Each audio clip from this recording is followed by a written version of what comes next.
Now, I think quite a few people have had a go at climbing a mountain. I'm not a big mountaineer, but I always find that it's a bit of a reality check on your level of fitness when you do give it a go. You're about halfway up, you're puffing, you're sweating, you're slipping all over the place, you've already drunk all your water, and you're on the rocks wondering, why was this ever such a good idea, and why did I do it in the first place? I haven't climbed many mountains myself. Does Rebolt Hill count? Yeah, I'm including that. That's exactly what I was picturing, something with a footpath on it, but no. Well, imagine the effort it must take to climb all 7 of the world's highest mountains, and that's including Mount Everest. And not only that, but trying to do it in world record time. 4 months. That's the goal that Steve Plain has set himself. He's from Perth, and guess what? He's already more than halfway there. He's just completed summit number 4, so I can do math. That makes it just 3 to go. Steve, congratulations on your latest summit. Tell us about the 4 mountains you've conquered so far. What were they? Good morning, Peter. Good morning, Paula. How are you? Good. And more importantly, how are you? Yeah, doing very well so far. So back in Sydney for a quick half-time break before we head off for the final 3 climbs, which you're talking about. So you've done 4. Which 4 have you completed? Yeah, so my goal is to climb, I've got Project 74, so to climb the 7 summits.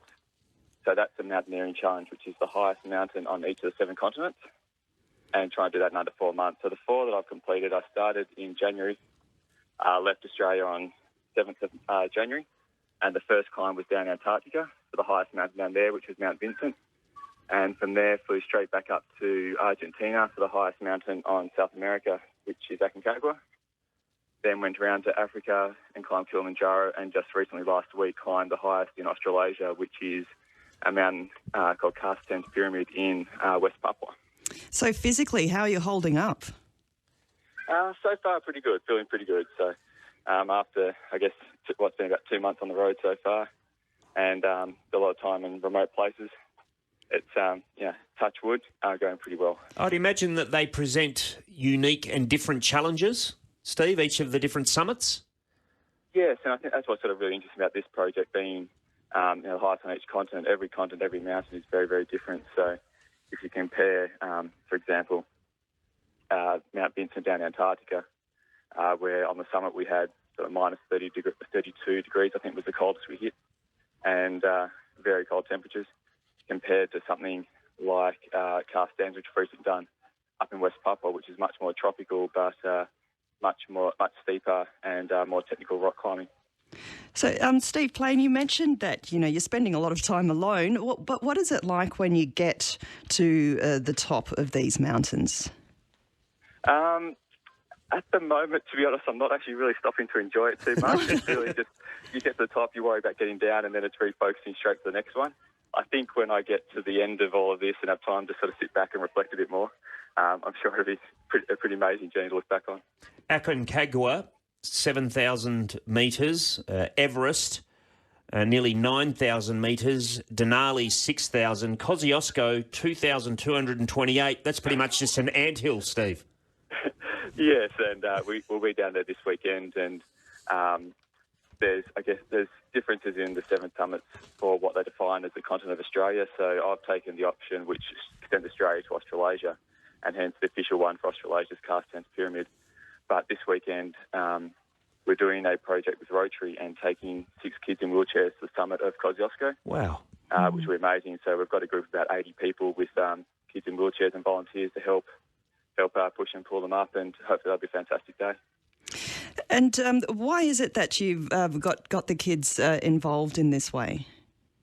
I guess the wheelchair aspect is linked to the awareness and fundraising, which I'm trying to do, which is for Surf Life Saving Western Australia and also Spinal Cure Australia. And that stems from, my own history. 3 years ago, I was swimming down Cottesloe Beach and got dumped in a wave and broke my neck myself. So I was incredibly fortunate not to end up permanently paralysed. The doctor said about 99% of people with my type of injury would have been in a wheelchair for life. So it was sort of a moment to sort of maybe sit back and think a bit and reflect, and trying to help raise awareness and money for those causes now. It makes your accomplishments even more impressive, but how were you able to make such a huge recovery and go for this record? not too sure. The doctors said it.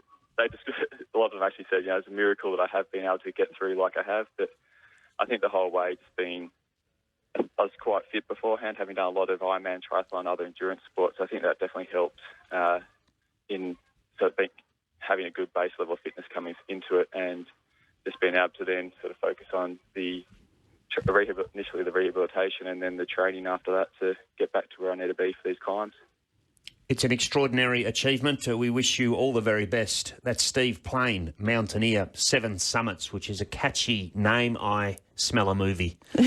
Broke his neck in 2014. Yes. And then just ask yourself this question. What have you been up to since January? We do a little bit of radio.